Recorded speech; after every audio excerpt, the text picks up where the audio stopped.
विद्यार्थियों, आप सब कैसे हैं? विद्यार्थियों, आप सभी समझ गए होंगे कि कोशिश क्या है। कोशिश में मौजूद विभिन्न अंकांग कौन से हैं, इसकी आकृति, आकार, प्रकार और विभिन्नताएं। अब आप समझ गए कि प्रोकैरियोट्स और यूकैरियोट्स एक कोशिकीय और बहुकोशिकीय जीव क्या है। आइए अब कोशिकाओं के विभिन्न आकारों और उसकी प्रतिक्रियाओं के बारे में बात करते हैं। सीखने का उद्देश्य। इस वीडियो को देखने के बाद आप कोशिका सिद्धांत के बारे में जानेंगे।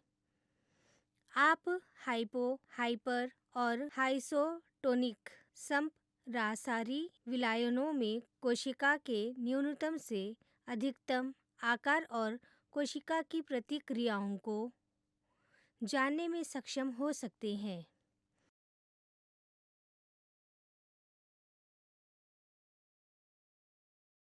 प्रसार और ऑस्मोसिस, एक्सोसाइटोसिस और एंडोसाइटोसिस, पिनोसाइटोसिस और फागोसाइटोसिस क्या है? पादप कोशिका पशु कोशिका से किस प्रकार अलग है? आइए सांकेतिक शब्दों से शुरू करें। सांकेतिक शब्द। Exocytosis, endocytosis, osmosis, diffusion, hypertonic,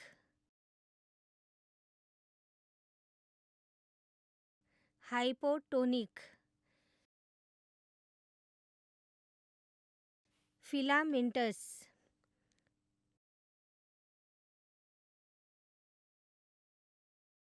pinocytosis, phagocytosis, plasmosis, pseudopodia, cytoplasm,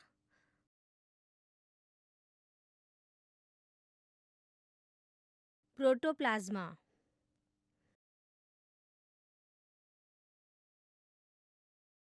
विद्यार्थियों, एक संक्षिप्त नोट। श्लेडन और थियोडोर श्वान द्वारा प्रस्तावित कोशिका सिद्धांत नामक एक सिद्धांत है।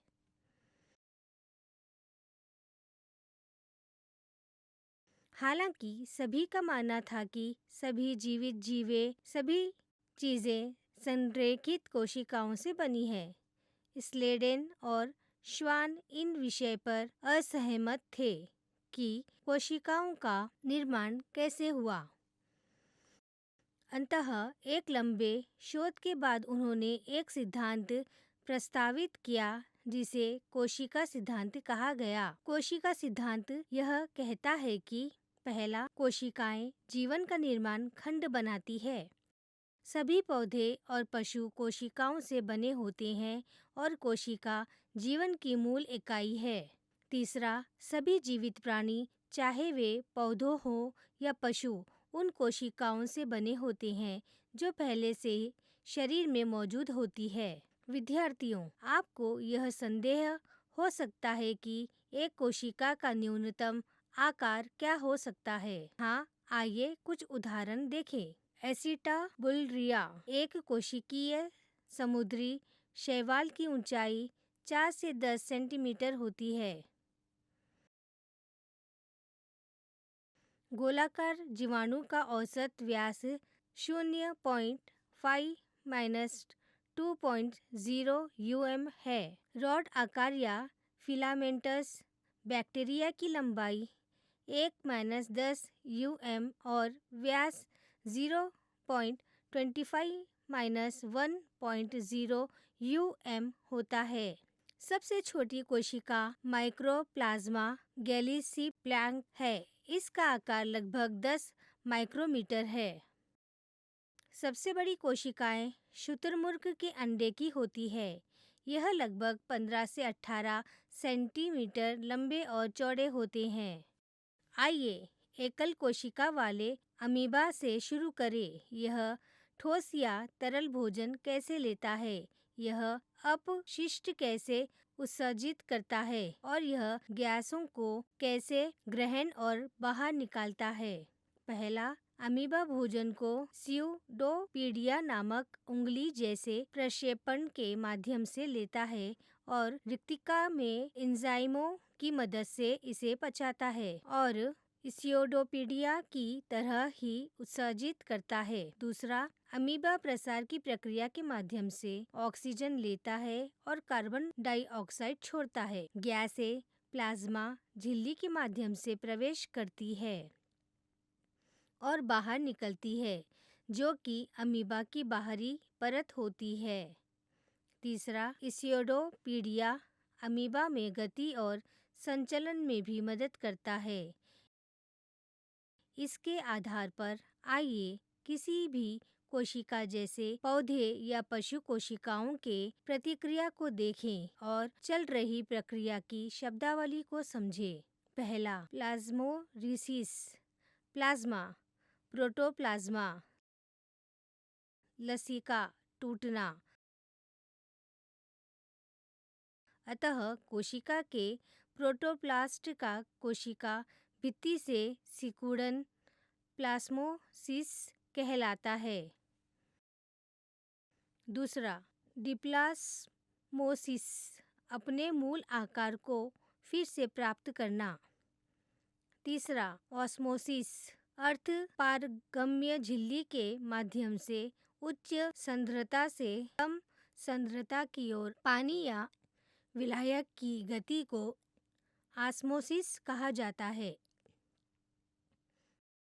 चौथा, एंडोसमोसिस, एंडोसोमोसिस के दौरान पानी आसपास से जीवित कोशिकाओं में प्रवाहित होता है, बाहर से अंदर।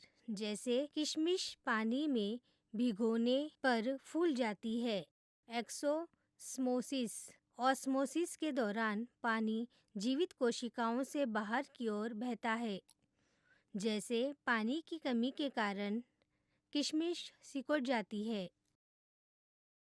पिनोसाइटोसिस, कोशिका झिल्ली के माध्यम से तरल कणों की गति। फार्गोसाइटोसिस, कोशिका झिल्ली के माध्यम से ठोस कणों की गति।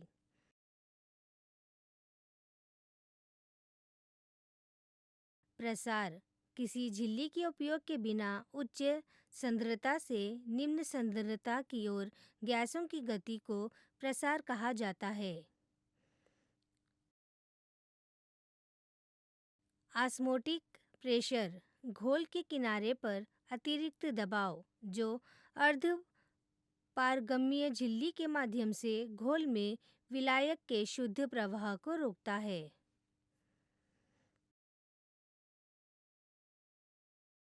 हाइपोटोनिक घोल। पहला, यदि कोशिका के आसपास के माध्यम में कोशिका की तुलना में पानी की सांद्रता अधिक है तो कोशिका परासरण द्वारा पानी प्राप्त करेगी। ऐसे समाधान को हाइपोटोनिक समाधान के रूप में जाना जाता है।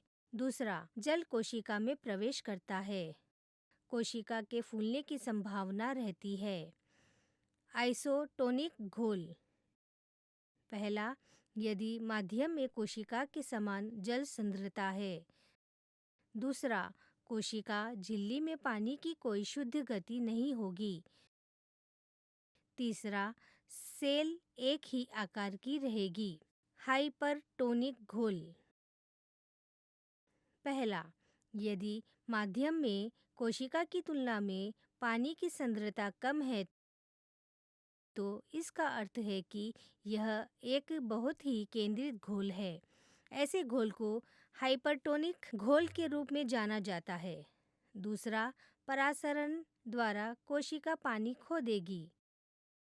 तीसरा, कोशिका सिकुड़ जाएगी। यह बहुत स्पष्ट है, सही, लेकिन आपको एक बात याद रखनी होगी कि पादप कोशिका कुछ पहलुओं में पशु कोशिका से भिन्न होती है। जैसे कि पादप कोशिकाओं में सेल्यूलोज से बनी कोशिका भित्ति होती है, पशु कोशिकाओं में कोशिका भित्ति का अभाव होता है।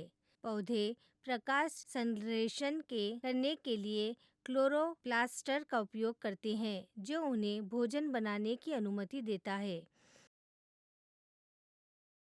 पशु कोशिकाओं में क्लोरोप्लास्ट की कमी होती है।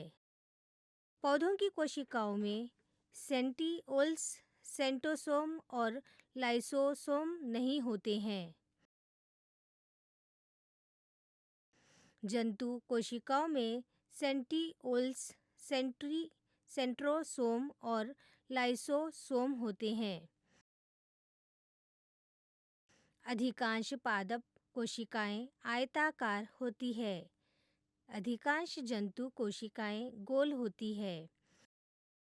एक बड़ी केंद्रीय रिक्तिका होती है जो साइटोप्लाज्म को परिधि पर फेंकती है।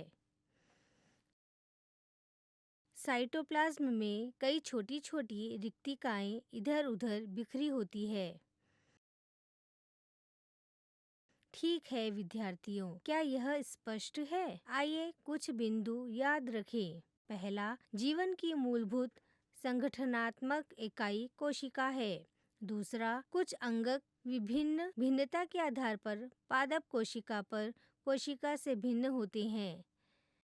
तीसरा, कोशिका भित्ति की उपस्थिति पौधों, कवक और बैक्टीरिया की कोशिकाओं को बिना फटे हाइपोटोनिक माध्यम में मौजूद रहने में सक्षम बनाती है। चौथा, कोशिका द्वारा गैसों और पानी के आदान प्रदान के लिए प्रसार और परासरण होता है।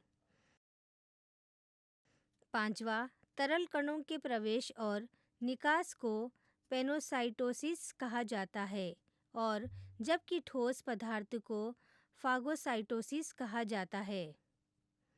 छठा, हाइपरटोनिक में कोशिका पानी खो देती है। हाइपरटोनिक में कोशिका पानी प्राप्त कर लेती है और हाइपोसोनिक घोलों में कोई परिवर्तन नहीं देखा जाता। सातवां, अंदर से बाहर की ओर गति को एक्सोसाइटोसिस और बाहर से अंदर की ओर जाने को एंडोसाइटोसिस कहा जाता है। घर पर निम्नलिखित प्रयोग करें। किशमिश का उपयोग करके विलायक और विलेय कणों के साथ कोशिका की प्रतिक्रियाओं को व्यवहारिक रूप से जानें और अपने अवलोकनों को नोट करें।